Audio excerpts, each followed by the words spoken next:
এরপরে 9 নম্বর বৈশিষ্ট্য হচ্ছে রব্বুল আলামিন বলছেন ওয়াল্লাযীনা লা ইয়াশহাদুনা আয-যুর ওয়া ইযা মাররু বিল-লাগওয়ি মাররু কিরামা। পড়েন আল্লাহু আকবার।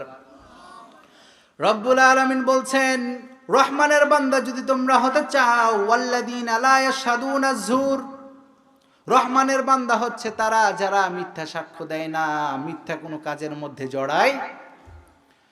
যে ব্যক্তি সাক্ষ্য দিচ্ছে আদালতের মধ্যে, অনেক মানুষ এমন আছে যাদেরকে হত্যা করা হয়েছে, এমন ব্যক্তি আছে যাদের ওই ব্যক্তি যে সাক্ষ্য দিয়ে তাকে ফাঁসির কাস্টে ঝুলিয়েছে, যে সময় ওই কাজটা সংঘটিত হয়েছিল ওই সময় তার বয়স ছিল 2 মাস।